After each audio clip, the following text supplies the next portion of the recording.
I'm Hi there, Valerie Milano here from Los Angeles, live at the Hollywood Times, senior editor, and also with Aspiring Magazine. And I am so glad to have my friend and my guest tonight, and I'm going to have her introduce herself. Thank you so much for getting in touch with me again. You go for it, girl. Oh, it's my pleasure, and I'm so full of gratitude that it worked. The connectivity of this work. My name is Babs Daitch. I used to be called Barbara, but I'm a Babs now and have been for since the 80s. Last name is Daitch, and I'm a Polish Russian family. And where is Babs at right now? Where is Babs out right now? Babs is right now at the Dunes Hotel here in fabulous Palm Springs. I'm close to what you call the downtown district, and I'm trying to not only re-familiarize myself with Palm Springs, but also the memories of when I was here before and the Palm Springs Film Festival. It's called Cinema Diverse. And one of the films that, frankly speaking, films and myself have been involved in for a few months is called Thanks Babs. Yes, and I'm one of the lucky ones that has gotten to see it. And Babs just happens to be there during the Dinah this weekend, so watch out, women. All right, so Uh-oh. Babs, you're described as an optimistic octogenarian in perpetual motion. How would you personally describe yourself at this stage in life?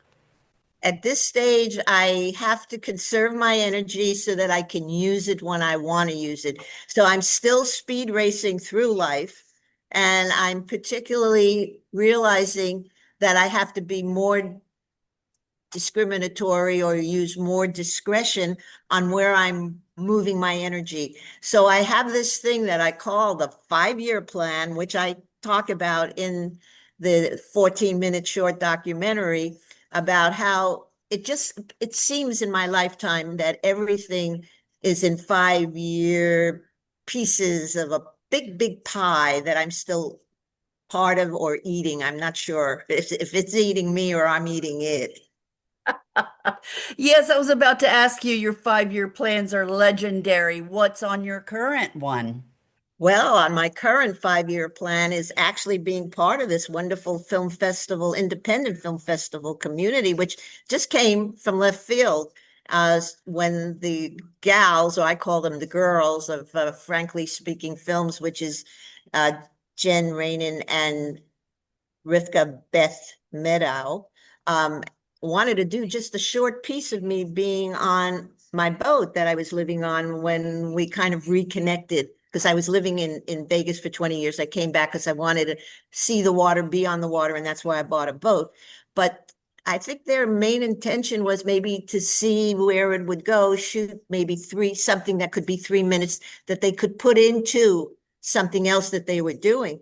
But the minute we all started to communicate and talk and everything, it just turned into something that they wanted more, and they knew that their audiences out there would want more. So, and what I want now to answer your question is Yeah. more of that. Well, the film shows your sense of humor and openness about aging. How have you cultivated that perspective over the years? Well, I've actually worked with the aged when I was younger at the Jewish Home for the Aged in San Francisco. I worked doing tours for seniors. I watched my mother age, and I think that's the one that kind of was more embedded in who I am than anything else. Because my mother has always been my heroine, my hero. And I watched her kind of box herself in as things didn't kind of continually get in the direction that she was hoping for, although she never was a negative person. But at that point, when the first time that she really hurt herself and couldn't kind of be as active as she wanted to be, I saw that box happening. Even when her dog died, the dog she had for 18 years, Dauntless the Drab, named after a character I played in Once Upon a Mattress, I said, get yourself another dog, Mom. Get it, you go out walking with it. No, no, I can't. And, she said, no, there'll never be another bucket. And I know a lot of people have that, but I don't allow that kind of stuff to happen. I just keep on saying, no, I have to look that there's something else beyond this street or this rainbow or this possibility. There's three key film moments. The first one of the film's highlights is your lap dance at your 41st anniversary of your 39th birthday. What inspired that playful celebration?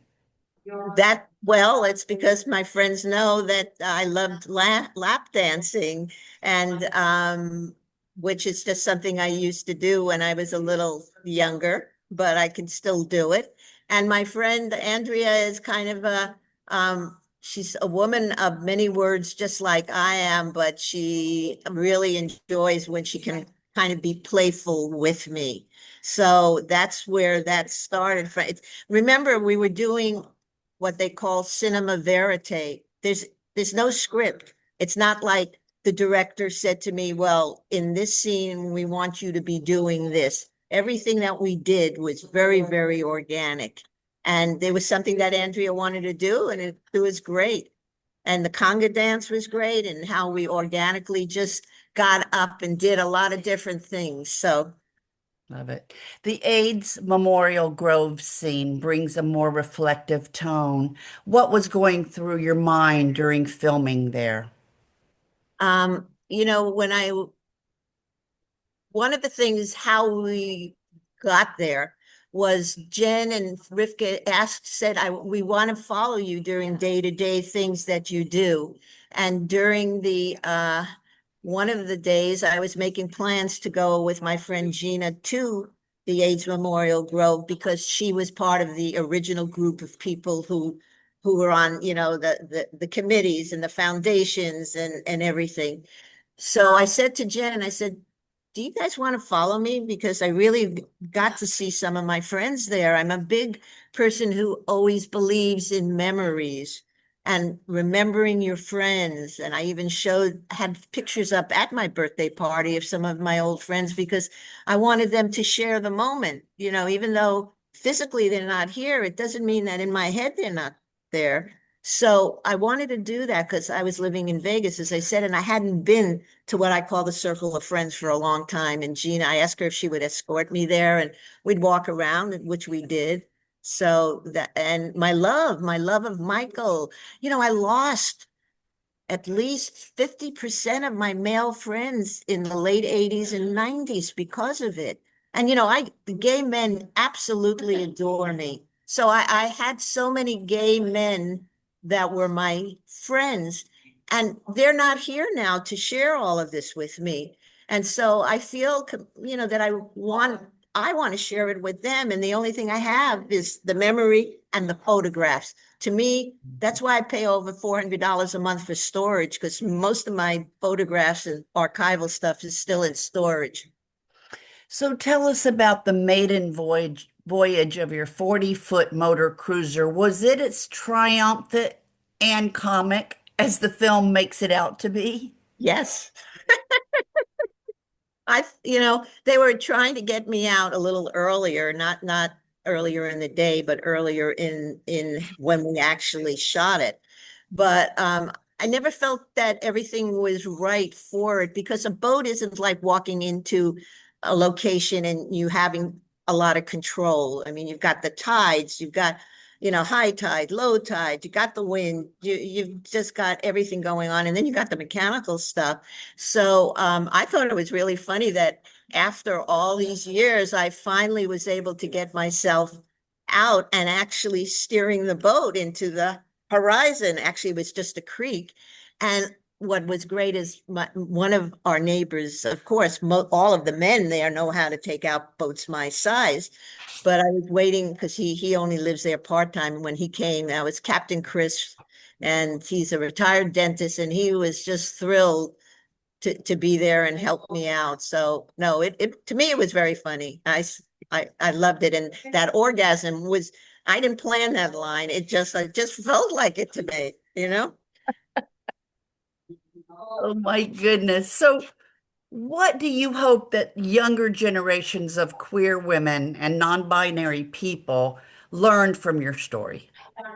Well, I would hope that ordinary people are people, you know, but just get yourself out of your comfort zone and be able to take risks and just I think it's important that you have to be honest with yourself to thine own self be true. Did Shakespeare say that? Somebody did anyway. One of those things. But you know, there's nothing in yourself to be ashamed of once you choose what you want to be and who you are. And and of course, everything else around you forces you to not to start thinking about, well, is this the right thing? Is this the wrong thing? Low self-esteem, everything. So I really think people have to really be honest. And everyone's not going to be like me because I've been lucky, you know. I mean, I haven't had traumas in my life. I have been so lucky and blessed about it. And not everything comes my way. And you have to be able, you know, I was in the entertainment industry. Those casting directors will kill you in the sense of putting you down and telling you everything bad about you. And so you have to have that really confidence in yourself that you know who you are. But sometimes it doesn't come at an early age. I'm realizing now as I get older. And it may be around 50 or 55, I started to say, hey, wait a minute, I'm doing okay. Everything is fine. And I'm going to continue to do it the way I want to do it. Like my mother said, she has it on her headstone is I did it my way. And, you know, that's how I am. I don't believe in asking people to change because that's the way I want them. And I don't really like conflict. So for me, you know, angry sex or whatever people call it, you know, conflict sex is not my thing. I like the peace and the quiet. And if I can't make it work, then I'm going to move on to something else. And that's what I do. Babs, you've lived through so many eras and adventures. Looking back, what moment in your life still makes you smile the biggest?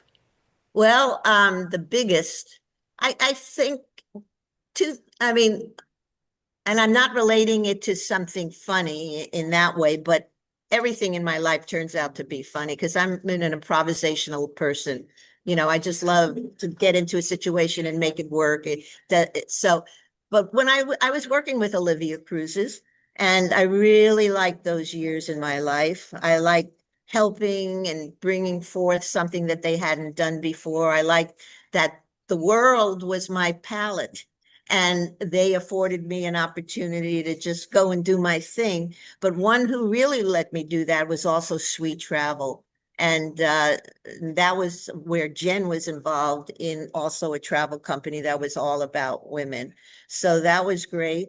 And then Constant Smiles is my time when I was with IGLTA and the International Gay and Lesbian Travel Association. The most of my relationships, the one I have now with Mindy is great because she's very spontaneous and flexible. And the time that we are together, we really have some fun. So I given you enough in my I never get enough of you. But finally, what's the next great adventure for Babs? Well, let's see.